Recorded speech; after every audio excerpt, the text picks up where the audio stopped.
Good morning. നമുക്കിന്നൊരു അയലക്കറി ഉണ്ടാക്കിയാലോ? നല്ല മാങ്ങ ഇട്ട് അടിപൊളി നാടൻ രീതിയിലൊരു അയലക്കറി. അപ്പോൾ നിങ്ങൾ ഇപ്പോൾ മാങ്ങയുടെ സീസണാണ്, എല്ലാവരും മാങ്ങയൊക്കെ വാങ്ങിച്ചിട്ട് അയലയും വാങ്ങിച്ചിട്ട് ഇതുപോലെ ഒന്ന് അയലക്കറി ഉണ്ടാക്കും കേട്ടോ. ചൂടോടെ കഴിക്കരുത്, ചൂട് മാറിയിട്ട് കഴിക്കുക. അപ്പോൾ എങ്ങനെയാണ് നമുക്ക് നമ്മുടെ നാടൻ രീതിയിലുള്ള മാങ്ങ ഇട്ട അയലക്കറി തയ്യാറാക്കുന്നത് നോക്കാം. നമുക്ക് നമ്മുടെ ഇൻഗ്രീഡിയൻസ് നോക്കാം. ഞാനിപ്പോൾ 2 അയില എടുത്തിട്ടുണ്ട് കേട്ടോ. 2 അയിലയിലേക്ക് വേണ്ട ഇൻഗ്രീഡിയൻസ് ആണ് പറയുന്നത്. നല്ല പുളിയുള്ള ഒരു മാങ്ങ എടുത്തിട്ടുണ്ട്. പിന്നെ എടുത്തിരിക്കുന്നത് കുറച്ച് ഉള്ളി നിങ്ങളുടെ ഇഷ്ടത്തിനനുസരിച്ച് എടുക്കാം. ഒരു 10-12 ഉള്ളി എടുക്കാം. വലിയ ഉള്ളിയാണെങ്കിൽ, ചെറിയ ഉള്ളിയാണെങ്കിൽ 20 ഉള്ളി വരെ എടുക്കാം. പിന്നെ ഒരു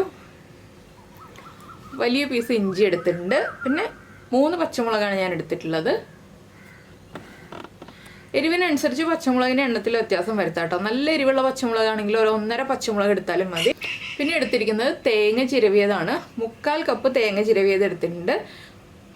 അപ്പോൾ തേങ്ങ ചിരവിയത് എടുത്തിരിക്കുന്നത് 1/4 കപ്പ് എടുത്തിരിക്കുന്നത് എന്താണെന്ന് വെച്ചാൽ 2 അയിലേക്ക് അത്യാവശ്യം അരപ്പുള്ള രീതിയിലുള്ള കറി ആകുമ്പോൾ 1/4 കപ്പ് വരെ എടുക്കാം.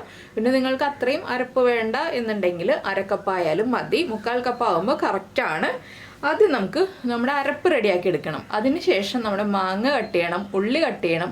ഇതൊക്കെ കഴിഞ്ഞിട്ടാണ് നമ്മൾ കറി റെഡിയാക്കുന്നത്. ആദ്യമേ അരപ്പൊന്നും വഴറ്റിയിട്ടോ ഉള്ളി വഴറ്റിയിട്ടോ ഒന്നല്ല ഈ കറി, വേറൊരു രീതിയിലാണ്. അപ്പോൾ നമുക്ക് മാങ്ങയൊക്കെ കട്ട് ചെയ്ത് റെഡിയാക്കി എടുക്കാം. ആദ്യം അരപ്പിൻ്റെ കാര്യങ്ങൾ ഞാൻ പറയാം. ആദ്യം നമുക്ക് മിക്സിയുടെ ജാറിലേക്ക് നമ്മൾ എടുത്ത് വെച്ചിരിക്കുന്ന തേങ്ങ ചിരവിയത് ചേർക്കാം.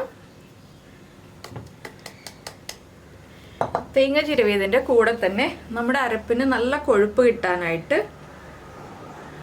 1.5 ടീസ്പൂൺ മല്ലിപ്പൊടി ചേർക്കാം. ഞാനിതിൽ 2 ടൈപ്പ് മുളക് പൊടിയും ചേർക്കുന്നുണ്ട് കേട്ടോ. 2 ടീസ്പൂൺ കാശ്മീരി ചില്ലി പൗഡറും, അതുപോലെ തന്നെ എൻ്റെ കയ്യിലുള്ള എരിവുള്ള മുളക് പൊടി എന്ന് പറഞ്ഞാൽ ഭയങ്കര എരിവാണ്, അതുകൊണ്ട് അതൊരു 1/4 ടീസ്പൂണേ ചേർക്കുന്നുള്ളൂ. പിന്നെ നമ്മുടെ പച്ചമുളകിൻ്റെ എരിവുണ്ടല്ലോ, 1/2 ടീസ്പൂൺ മഞ്ഞൾപ്പൊടി.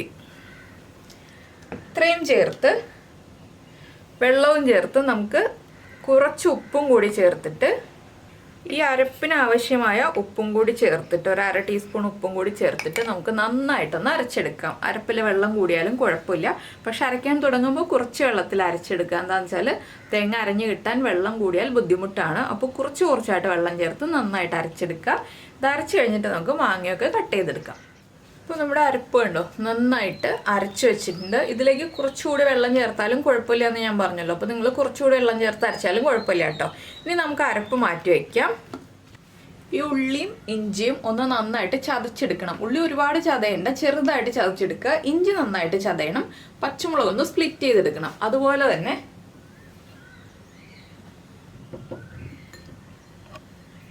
നമ്മുടെ മാങ്ങ വലിയ പീസുകളായിട്ട് കട്ട് ചെയ്തെടുക്കുക. ചെറിയ പീസുകളായിട്ട് കട്ട് ചെയ്യരുത്. ചെറിയ പീസുകളായിട്ട് കട്ട് ചെയ്യുമ്പോൾ കറിയിൽ മാങ്ങ ഒട്ടും കാണാനുണ്ടാവില്ല, അലിഞ്ഞു പോകും. അപ്പോൾ വലിയ പീസുകളായിട്ട് കട്ട് ചെയ്തെടുക്കുക. അപ്പോൾ നമ്മുടെ ഇഞ്ചിയും ഉള്ളിയും നന്നായിട്ട് ചതച്ചെടുത്തിട്ടുണ്ട്. നന്നായിട്ട് ചതഞ്ഞിട്ടില്ല, ഒരുവിധം ചതച്ചെടുത്തിട്ടുണ്ട്. പച്ചമുളക് സ്പ്ലിറ്റ് ചെയ്തെടുത്തിട്ടുണ്ട്. മാങ്ങ ഇത്രയും വലിയ പീസുകളായിട്ടാണ് കട്ട് ചെയ്തിട്ടുള്ളത്. തീരെ ചെറിയ പീസുകളായിട്ടല്ല, ഒരുപാട് വലിയ പീസുകളായിട്ടല്ല. അപ്പോൾ ഇനി നമുക്ക് കറി ഉണ്ടാക്കാൻ തുടങ്ങാം. ഇപ്പോൾ നമ്മുടെ ചട്ടിയിലേക്ക് ഞാൻ അരപ്പ് ഒഴിച്ചിട്ടുണ്ട്. ഇനി ഇതിലേക്ക് നമുക്ക് എത്രത്തോളം ഗ്രേവി വേണോ അതനുസരിച്ച് വെള്ളം ചേർക്കുക. കുറച്ച് വെള്ളം കൂടുതലായിട്ടും കൂടി ചേർത്ത് കൊടുക്കുക. ഞാൻ ആ മിക്സിയുടെ ജാറിലേക്ക് തന്നെ വെള്ളം ഒഴിച്ചിട്ട് അത് ചേർത്ത് കൊടുക്കുകയാണ്. വീണ്ടും കുറച്ചുകൂടി വെള്ളം ചേർത്ത് കൊടുക്കുന്നുണ്ട്. വെള്ളം ചേർക്കുന്നത് കണ്ടിട്ട് നിങ്ങൾ ആരും പേടിക്കണ്ട. ഈ വെള്ളം നമുക്ക് വറ്റിച്ചെടുക്കാനുള്ളതാണ്. നന്നായിട്ടൊന്ന് ഇളക്കി മിക്സ് ചെയ്യുക. അപ്പോൾ നമ്മൾ അരപ്പിൽ ഉപ്പ് ചേർത്തിട്ടുണ്ട്. ഇനി ഉപ്പ് ചേർക്കുമ്പോൾ ശ്രദ്ധിക്കുക, ഒരുപാട് ഉപ്പ് ചേർക്കരുത്. നന്നായിട്ട് ലൂസായിട്ടുള്ള അരപ്പായിരിക്കണം നമ്മൾ റെഡിയാക്കി എടുക്കേണ്ടത്. കുറച്ചുകൂടി വെള്ളം ഞാൻ ചേർക്കും കേട്ടോ. എന്താണെന്ന് വെച്ചാൽ ഇത് തിളച്ച് ഈ ഒരു അരപ്പ് തിളച്ച് വറ്റി വരുമ്പോൾ കറി കറക്റ്റായിരിക്കണം. അതുകൊണ്ടാണ് ഞാൻ കുറച്ചുകൂടി വെള്ളം ചേർക്കുന്നത്. ഒരു 1/4 കപ്പും കൂടി വെള്ളം ചേർക്കുന്നുണ്ട്. ഇനി അരപ്പൊന്ന് തിളച്ച് വരട്ടെ. ഈ അരപ്പിലേക്ക് ഞാനിപ്പോൾ ആദ്യം ചേർത്ത് കൊടുക്കുന്നത് കുറച്ചധികം കറിവേപ്പില. വേറൊന്നും ഇപ്പോൾ ചേർത്ത് കൊടുക്കുന്നില്ല. ഉപ്പ് നമ്മൾ ഓൾറെഡി ചേർത്തിട്ടുണ്ട് 1/2 ടീസ്പൂൺ. ഇപ്പോൾ കുറച്ച് കറിവേപ്പിലയും ചേർക്കുന്നുണ്ട്. ഈ കറിവേപ്പിലയുടെ ഫ്ലേവർ അരപ്പിലേക്ക് പിടിക്കാൻ വേണ്ടിയിട്ടാണ് നമ്മൾ ഇപ്പോൾ കറിവേപ്പില ചേർക്കുന്നത്. ഇനി അരപ്പും കറിവേപ്പിലയും എല്ലാം ചേർന്ന് നന്നായിട്ട് തിളയ്ക്കണം. നന്നായിട്ട് തിള വന്നു കഴിയുമ്പോഴാണ് നമ്മൾ ബാക്കിയുള്ള ഓരോ ഇൻഗ്രീഡിയൻസ് ചേർക്കുന്നത്. അപ്പോൾ അരപ്പ് തിളച്ച് വരട്ടെ. അപ്പോൾ ഇതാ കണ്ടോ നമ്മുടെ കറി നന്നായിട്ട് തിളച്ചുകൊണ്ടിരിക്കുന്നുണ്ട്. ഇനി നമുക്കിതിലേക്ക് നമ്മൾ ചതച്ച് വെച്ചിരിക്കുന്ന ഇഞ്ചി, ഉള്ളി, അതുപോലെ സ്പ്ലിറ്റ് ചെയ്ത് വെച്ചിരിക്കുന്ന പച്ചമുളക് ഇതെല്ലാം ചേർത്ത് കൊടുക്കാം. പിന്നെ നമ്മൾ കട്ട് ചെയ്ത് വെച്ചിരിക്കുന്ന മാങ്ങയും കൂടി ഇപ്പോൾ ചേർത്ത് കൊടുക്കാം. ഇതെല്ലാം ചേർത്ത് ഇനി ഈ മാങ്ങയുടെ പുളി ഒന്ന് ഇറങ്ങി വരുന്നത് വരെ ഒരു 2 മിനിറ്റ് ഒന്ന് വീണ്ടും തിളപ്പിക്കുക. മാങ്ങയുടെ പുളി ഇറങ്ങി കഴിയുമ്പോൾ നമ്മൾ വീണ്ടും കുറച്ച് ഉപ്പ് ചേർത്ത് കൊടുക്കേണ്ടി വരും. എന്താണെന്ന് വെച്ചാൽ മാങ്ങയുടെ പുളി കറക്റ്റ് ആയി കഴിയുമ്പോഴാണ് നമ്മൾ ഉപ്പും കറക്റ്റ് ചെയ്ത് കഴിഞ്ഞിട്ടാണ് നമ്മൾ ബാക്കിയുള്ള കാര്യങ്ങളൊക്കെ ചേർക്കുക. അപ്പോൾ ഇനി ഇതിലേക്ക് ചേർക്കേണ്ടത് എന്താണെന്ന് വെച്ചാൽ ഒരു 2 പിഞ്ച് ഉലുവ വറുത്ത് പൊടിച്ചത്. ഈ ഉലുവപ്പൊടിയൊക്കെ ചേർത്താലേ നമ്മുടെ മീൻ കറി പെർഫെക്റ്റ് ആവുള്ളൂ കേട്ടോ. ഉലുവ എണ്ണയിൽ വറുത്ത് പൊടിച്ചതല്ല, ഡ്രൈ ആയിട്ട് റോസ്റ്റ് ചെയ്ത് പൊടിച്ചെടുത്തതാണ്. അപ്പോൾ 2 പിഞ്ച് മതി. അത് ഉലുവപ്പൊടിയും ചേർത്തിട്ടുണ്ട്. ഇനി നന്നായിട്ടൊന്ന് തിളച്ച് ഒരു 2 മിനിറ്റ് ആ മാങ്ങയുടെ പുളിയൊക്കെ ഇറങ്ങാനുള്ള സമയം കൊടുക്കുക. ഇപ്പോൾ നമ്മൾ മാങ്ങയും പച്ചമുളകും ഇഞ്ചിയും ഉള്ളിയും എല്ലാം ചേർത്തിട്ട് കറി നന്നായിട്ട് തിളയ്ക്കുന്നുണ്ട്. ഇനി ഒന്ന് ഉപ്പ് ചെക്ക് ചെയ്യുക. ഉപ്പ് കുറവായിരിക്കും, ഉപ്പ് ചേർത്ത് കൊടുത്ത് കറക്റ്റ് ചെയ്തതിന് ശേഷം നമുക്ക് ബാക്കി കാര്യങ്ങളൊക്കെ ആഡ് ചെയ്യാം. ഞാനൊന്ന് ഉപ്പൊക്കെ ചെക്ക് ചെയ്യട്ടെ. ഉപ്പ് കുറവാണ്, മാങ്ങയുടെ പുളിയൊക്കെ ഇറങ്ങി തുടങ്ങിയിട്ടുണ്ട്. നമുക്കപ്പോൾ ആവശ്യത്തിന് ഉപ്പ് ചേർക്കാം. എരിവൊക്കെ ആവശ്യത്തിനായിട്ടുണ്ട്. ഇനി നമ്മുടെ മീനിനും കൂടി ആവശ്യമായ ഉപ്പ് ചേർക്കുക. ഞാൻ കുറച്ച് കറിവേപ്പിലയും കൂടി ഇപ്പോഴും ചേർത്ത് കൊടുക്കുന്നുണ്ട്. വളരെ കുറച്ചേ ചേർക്കുന്നുള്ളൂ കേട്ടോ. കറിവേപ്പില നിങ്ങളുടെ കയ്യിലുണ്ടെങ്കിൽ ചേർത്ത് കൊടുത്തുകൊണ്ടിരുന്നോളൂ. ഇനി നമുക്ക് കുറച്ച് വെളിച്ചെണ്ണ ചേർത്ത് കൊടുക്കാം. നമ്മൾ വെളിച്ചെണ്ണയിൽ വഴറ്റിയിട്ടൊന്നുമില്ലല്ലോ, ഒരു 1.5 ടീസ്പൂൺ വരെ വെളിച്ചെണ്ണ ചേർക്കാം.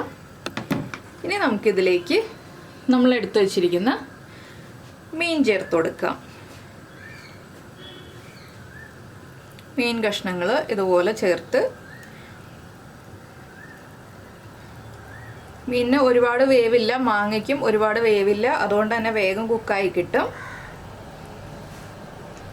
മീൻ ചേർത്തിട്ട് ഒരുപാട് ഇളക്കരുത് കേട്ടോ, വേഗം തന്നെ മീൻ കുക്കായി വരുന്നതാണ്. അപ്പോൾ ഉടഞ്ഞു പോവും, മാങ്ങയും ഉടഞ്ഞു പോവും. അപ്പോൾ രണ്ടും ഉടഞ്ഞു പോകുന്നതുകൊണ്ട് ഒരുപാട് സമയം ഇളക്കരുത്. ഇനിയിപ്പോൾ നന്നായിട്ട് തിള വന്നു കഴിയുമ്പോൾ ഫ്ലെയിം കുറച്ച് വെച്ചിട്ട് ഒരു 6 മിനിറ്റ് മുതൽ 7 മിനിറ്റ് വരെ, അത് നമ്മുടെ ബർണറിൻ്റെ വലിപ്പം അനുസരിച്ച്, ഞാനിപ്പോൾ വലിയ ബർണറിലാണ് വെച്ചിരിക്കുന്നത്, അതുകൊണ്ട് ഞാൻ 6 മിനിറ്റ് ആകുമ്പോൾ ബാക്കിയുള്ള കാര്യങ്ങളൊക്കെ ചേർത്ത് ഫ്ലെയിം ഓഫ് ചെയ്യും. നിങ്ങൾ ചെറിയ ബർണറിലാണ് വയ്ക്കുന്നതെങ്കിൽ 7-7.5 മിനിറ്റ് വരെ കുക്ക് ചെയ്യാം.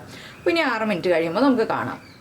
ഇപ്പോൾ ഒരു 7 മിനിറ്റായി. നമ്മുടെ മീൻ കറി തിളച്ച് കുറുകി വരുന്നുണ്ട്. ഒരുപാട് കുറുകില്ല കേട്ടോ, ഞാൻ പറഞ്ഞല്ലോ ഈ ചട്ടിയുടെ ചൂടിലിരുന്നിട്ടാണ് വീണ്ടും കുറുകി വരിക. അപ്പോൾ ഇപ്പോൾ തിളച്ച് ഒന്ന് കുറുകിയുണ്ട്. ഇനി ഞാനിപ്പോൾ ഫ്ലെയിം ഓഫ് ചെയ്യാണ്. ഫ്ലെയിം ഓഫ് ചെയ്തിട്ട് വീണ്ടും കുറച്ച് കറിവേപ്പില, അതുപോലെ തന്നെ ഇനി നമ്മളൊരു 2 ടീസ്പൂൺ വെളിച്ചെണ്ണ ചേർക്കുന്നുണ്ട്. ഇതാണ് ഈ കറിയുടെ ടേസ്റ്റ് എന്ന് പറയുന്നത്. ഇനി നമ്മൾ ഇങ്ങനെ തന്നെ അനക്കാതെ വയ്ക്കാം. ഈ ഒരു ബർണറിൽ തന്നെയാണ് ഞാൻ വെക്കുന്നത്. നിങ്ങൾക്ക് ബർണർ മാറ്റി വെക്കാം, കുഴപ്പമൊന്നുമില്ല. എന്താണെന്ന് വെച്ചാൽ ഈ ബർണറിൻ്റെ ചൂടുകൊണ്ട് വീണ്ടും കറി തിളച്ചുകൊണ്ടിരിക്കും. ഈ ഒരു മൺചട്ടിയിൽ വെക്കുമ്പോൾ കറി തിളച്ച് കുറുകിക്കൊണ്ടിരിക്കും. നമ്മളിനി ഫ്ലെയിം ഓൺ ചെയ്യേണ്ട ആവശ്യമില്ല. കറി അടച്ചു വെക്കരുത് കേട്ടോ. ഇപ്പോൾ തന്നെ കുറച്ച് സമയം കഴിഞ്ഞിട്ടൊരു 5-10 മിനിറ്റ് കഴിഞ്ഞിട്ട് അടച്ചു വെക്കുക.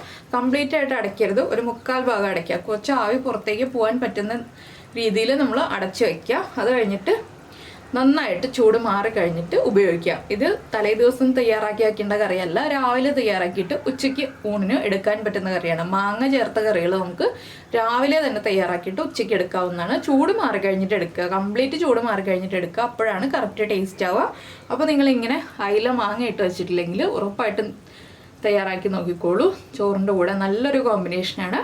അപ്പോൾ എല്ലാവർക്കും ഈ റെസിപ്പി ഇഷ്ടമായി എന്ന് വിചാരിക്കുന്നു.